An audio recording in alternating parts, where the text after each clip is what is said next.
Fuel system upgrade with a Schultz tank, chapter, blow valve, and boost lines, vacuum lines, absolute fine lines, called as like I'm talking about these lines. Now, today, what day is today? 1 second. Monday, 17th of October 2022. Alright, what am I doing here? I call one plumber, he'll gonna come in a while. Alright. Why I'm doing what I'm doing, and for me why it's better than to put this kind of pipe with this kind of T and cable ties. I'm gonna replace all these things. So some of you're gonna say, you know what in hell are you doing here? Yes, you're right, you have a point. The best, the ideal, is gonna be on the intake manifold, but not on the stock intake manifold. If later on the customer he put a custom intake manifold, let's say billet intake manifold, you're gonna have an outlet for a fuel regulator, for a aftermarket map sensor, for a boost switch, all right, for the blow valve. But currently, I need somehow to give an absolute pressure on the fuel regulator, on the blow valve, on the boost switch, and on the map sensor. So I need somehow to do it, right? And that's the way how. I prefer this than to use these silicone pipes that, if you're asking me when they're gonna warm up, it's gonna be like a balloon. It's not gonna be instant. It's more flexible than these kind of pipes. All right, that's the reason why I'm using this. Stainless steel with a Teflon, and stainless steel and Teflon again pipes to don't expand at all. This has a rate of, I don't know, 350 bar, something like that. It's written on the pipe. It's made in Italy. Yeah, you have seen that before. I'm using all the time this for a methanol, for a boost reference. It never disappointed me up to now. Okay, so one thing to see, this pipe here, that it goes to the map sensor here, to the aftermarket pressure sensor here, it goes under, you can see it actually, under of this plastic. Alright, and it's not moving freely. You might squeeze it somewhere. Alright, the other pipe you cannot squeeze it. Even if you want to, you cannot bend it, you cannot squeeze it. Alright, it's gonna get replaced all this. It's gonna be like this crimped. And if, like I said, later on the owner he changed the intake manifold, he put a billet intake manifold with more outlets, then we are talking about it. We're gonna disappear all these things. You're gonna have each line, you're gonna have his own outlet. Let me raise up the car, or should I? Yeah, let me raise up the car to see the blow valve, and then I wanna have a look on the transmission oil cooler to see why it's leaking. That's the location of the blow valve at this point. Alright, it's not being crimped, the fitting, obviously, just pass it there. This fitting is in place, this is not. This is gonna be like this. Fine. Alright. Then the methanol jets, it's been moved more up to have a clearance for the blow valve, and I'm gonna take out the wheel arch liner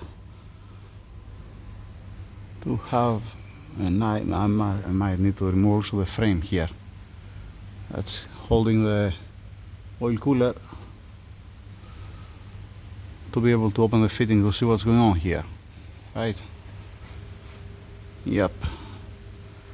We put a cable tight here for the air duct to direct the air. Right. Yeah. Has some leak here. Alright. Let's address this stupid thing. I was willing to start working on the oil cooler, but it came something to my mind. I had an idea, and I said, why to make a line and put the map sensor there? Because somebody put it there inside, I don't have to continue and putting it there inside, right? So I checked if the cable was reaching, and I put it here. What's the point? What's the point of crimping, let us say, lens and bring it there, right? The same thing also for the pressure switch. I haven't torqued it down fully, alright? Here it's steady, but here it's not fully torqued down. So what's wrong to be here, right? You're not gonna have more pipes to go in there, you know, front and back. If the customer, he likes it, we're gonna keep it like that. Why not? Right? At least I don't see any problem. I'm will gonna use with one way or the other this T if I have to put the pipes there, let us say. But even like that, I don't see any problem. Once again, the ideal gonna be to be on the intake manifold, to have each one of these to have his own source, to don't sharing the same. But again, it's a pressure. That means you don't care about the flow. You need to have one very tiny hole. So whatever pressure you have here, to don't have any delay coming here. That's the point. That's why I'm running so small pipe hose. All right, and I want the fittings to don't be flexible. I'm gonna tell you this.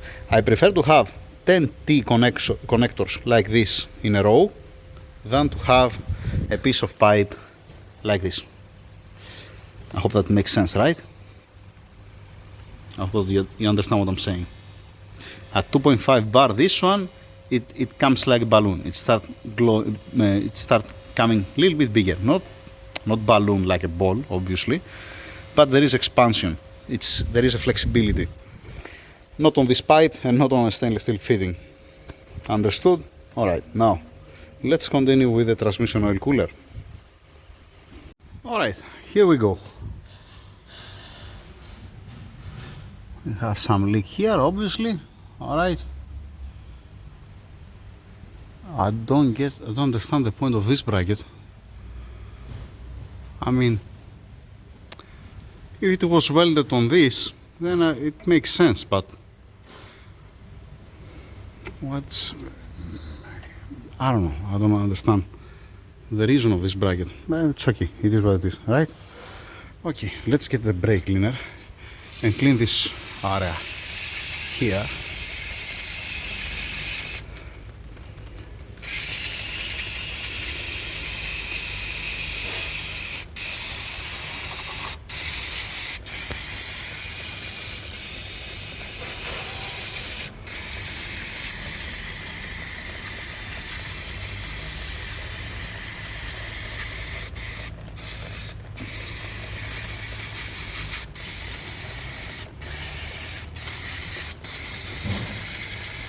Why I have the feeling that I have to fix a bracket for that? Why I might put also the guys from the office to 3D print for me an air duct to don't escape the air from left and right. Yeah, gonna be nice, right? Why do have a space left and right? Or at least one piece to closing, let us say. I can clean it even from this side. Yep.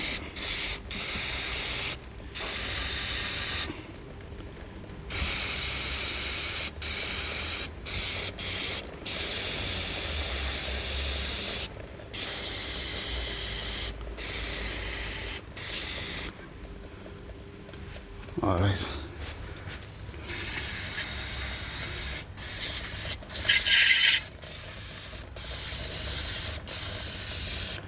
Let's continue cleaning it. All right. I don't, when I'm gonna open the fitting, I don't want to fill anything inside. This is one bottle empty. All right, let's go bring the other one. It was not full from the first place. All right, at this point, I have removed the upper bracket that has here. I have loosed this nut. I have removed the nut here. I have removed the nut on this one and another one that has inside. But it's there. All right, it's loose. I don't have a way to lose this fitting here, and the pipes are too much tight. There is no space at all, so that means I have to open it from the adapter, the oil line at the adapter on the transmission, because there is no, it's not giving to you space to take out the cooler. How lovely. I was expecting that. Yeah. I don't want to open it from up because I don't want to make a mess. I don't want to leak transmission oil on the transmission. Yeah. Alright. There's no other option, right? Let's remove the lines from up. Alright, filter out.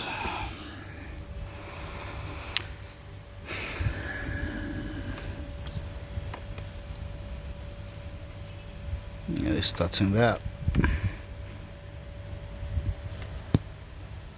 Also, this has a minor leak.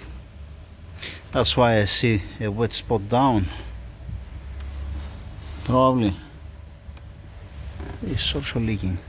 It's supposed to have an O-rings inside, and if this pipe is under stress and you're gonna lift it up sideways, it might start leaking. And this one, you can move it, don't hurt the pipe.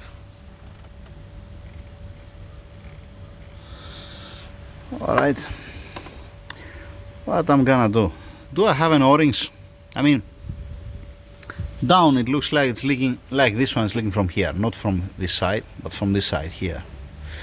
It makes sense to open this one, that's the easiest one, pull it out and see if I have an O-rings. Yeah, that's what I'm gonna do, and then I'm gonna deal with that down. To take it out, alright, can you hear this is the ground, right? Yeah, that's the ground, and it's pushing hard on the pipes. Is that the ground? Yeah. Yes, this is the ground.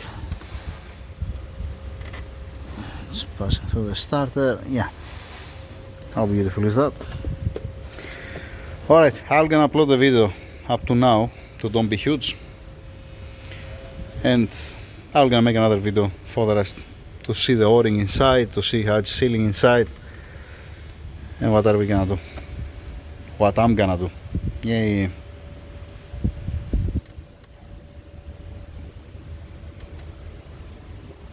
That's it. Thank you. That's it for now.